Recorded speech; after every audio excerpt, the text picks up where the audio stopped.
You know, this winter has been really tough for this region in particular. It's been a lot colder than we're used to. We've had a lot more moisture than we're typically accustomed to. We had a very wet fall and that's continued on through the winter. When you get any kind of moisture, whether it's rain, whether it's ice, sleet, snow, asphalt is not a solid surface in the sense that moisture gets through it. No matter how much you crown a roadway surface, you're still going to get water that's going to sink into those voids. When it gets into those voids and the temperature drops below freezing, you get that frozen material inside the asphalt. And when water freezes, what does it do? It expands. A piece of ice is bigger than a drop of water. That water freezes, expands, and then begins to pop out the asphalt. And then what will happen is traffic driving over top of a snowplow, pushing snow off of the top of the street, or another rain shower. All those factors can cause that asphalt to then pop out and then move, and boom, you got a pothole.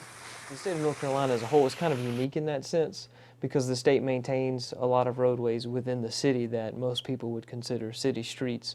And so it's an issue when we plow snow or treat roads with salt, and it's also an issue when we come to potholes and roadway maintenance.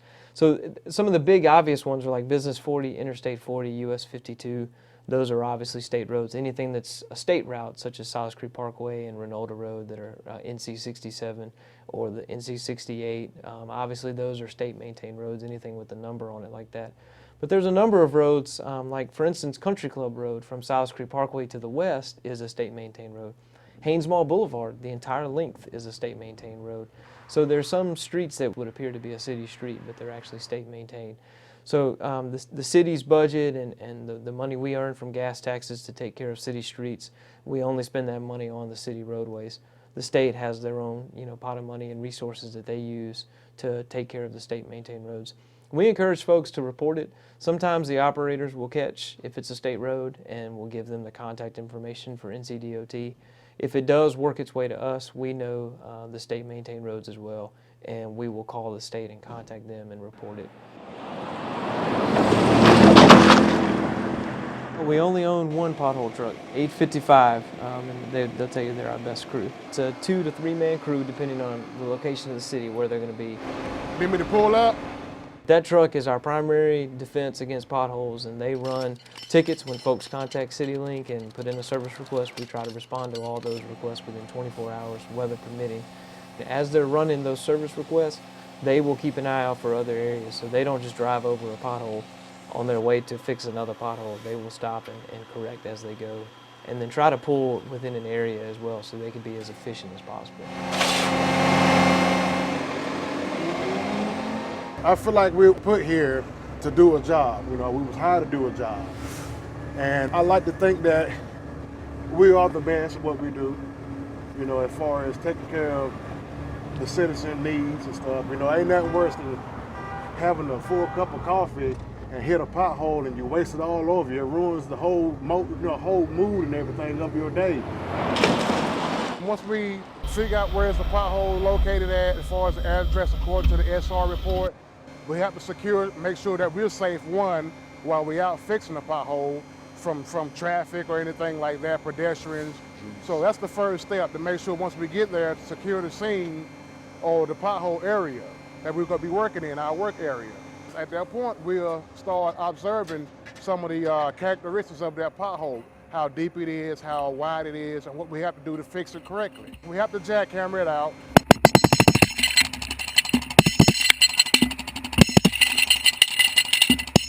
What we've done, we squared the pothole up, and what we did was we just made sure that we had a good pocket for the asphalt to sit down in. So we used a jackhammer to cut a good square so we can have like a border or a wall for the asphalt to sit down in. This right here, this is called tack. And pretty much it's like a sealer, it's a glue to help the asphalt adhere to the pothole itself. You want to make sure that you dispense out just enough by eyeballing. That's all we do is, with the skill of eyeballing it to see how much asphalt we really need for that particular hole or cut, and we'll govern that accordingly. The loop is pretty much like a level. This smooths the asphalt out, and then from there, you will use the tamp to pack it down. the more potholes that we take care of and so forth, I think the better off Winston will be as far as our streets and all. I mean, because they're everywhere. We only are one pothole crew team, you know, and I think we do pretty well covering ground, you know, day by day, you know, to make sure that there's less potholes than there was the day before by taking care of them. You know, I take pride in my job. I believe in service excellence, and I think that we fit the criteria of doing so, you know. But you gotta like what you're doing, and I see instant gratification as far as when I fix a pothole. I know that once we pull up to that particular road or street to fix one, that the problem will be solved at that point. You know, there's no more going back. You know, you can forget it. It's over and done. You know, the problem that was there is no more. And I take pride in knowing that I had a part in, you know, making sure that that's the case.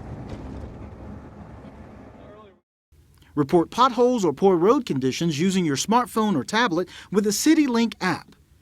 To report potholes or poor road conditions, contact CityLink by dialing 311 or 336-727-8000. For more information, visit www.cityofws.org.